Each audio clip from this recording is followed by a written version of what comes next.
Hello everybody, it's that college football guy here with another video. Yeah, I'm here in Kokomo, Indiana. I'll get into that. It's a little bit complicated. It's been a day because of some screw-ups by my office, on my dispatch, but we'll get into that. Now, I wanted to do this. This is a little realignment news in the trucking story, because I mentioned in the video yesterday how the fact that the Mountain West Conference has said no to no extensions to San Diego State, and I'm sure they're crying and complaining about why won't you cut us a break. They're like, I'm sure Oklahoma and Texas cried to the Big 12 being cut a break.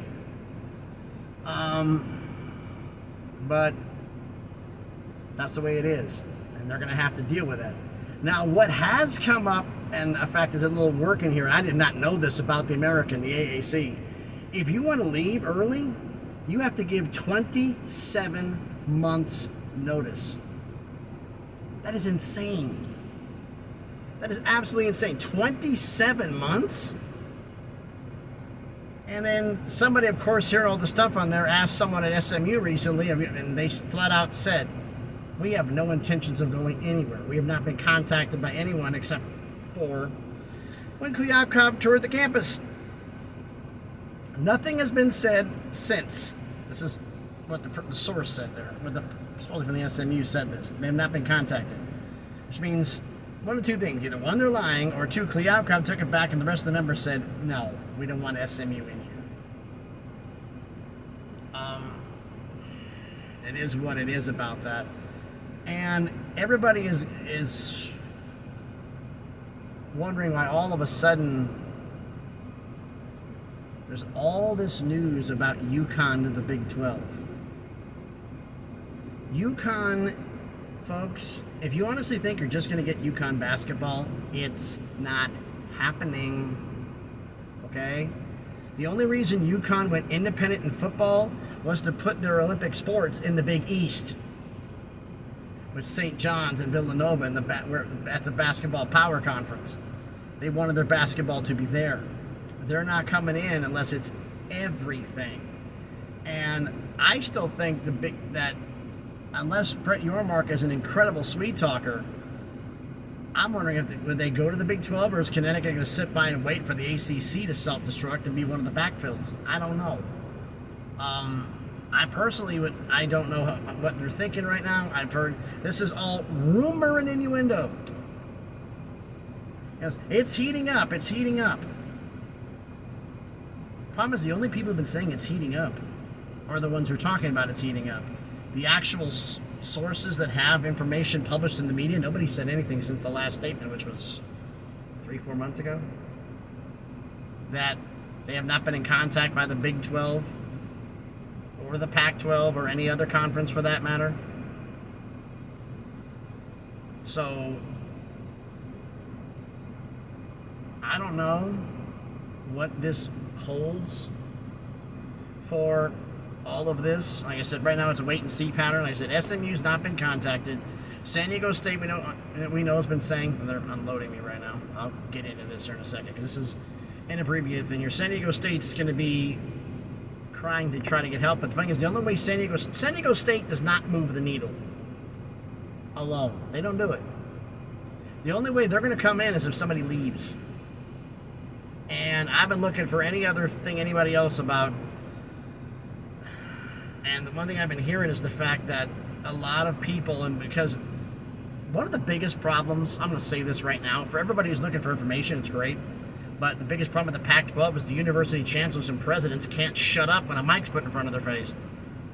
They talk about, oh, no, this is how it's going to be. No, we have this. A deal's going to be coming next week. Next week.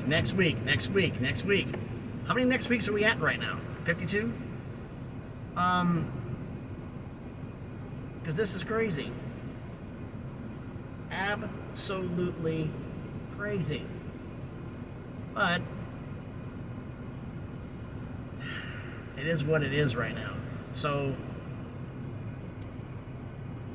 UConn coming in. Everybody's been putting stories about UConn. I went and looked and went through a bunch of people that I follow and whatnot and see any of the news, including a couple of them her former alumni kind of keyed in. Nothing. Zero. So either everybody's playing it real close to the vest, or there's nothing going on here. So, I don't know. I mean, I truthfully don't know. Would UConn make a difference in the Big 12? Unless they come in with somebody good, they're not moving the needle by themselves. That'd be a package deal with somebody. I know Brett Yormark, because of his East Coast connections, because of his time in New York City with the Brooklyn Nets, he wants to expand the eastern flank. He liked to bring in UConn. He liked to bring in Pitt. He liked to bring in, possibly Syracuse. He'd like to bring in Louisville from the ACC if the SEC doesn't want them. So, quite honestly, we're going to find out hopefully in the next few days what's going on here, because the end of June is showing up, and this is when you have to make the decisions. And if they don't get what they like, they're going to leave. And part of me is wondering, are they intentionally stalling out the TV deal? Because I have no idea what the Pac-12's exit fee is for leaving within the last year. Are they trying to stall out the TV deal until after July 1st, so that way any school that wants to leave has to pay the exorbitant exit fee versus the normal one? Is this a stalling tactic by Cliff Cup, knowing people are leaving? I gotta get as much money as I can for the remaining members who stay behind. It's a thought, but we'll see what happens there. Now, as for the trucking story,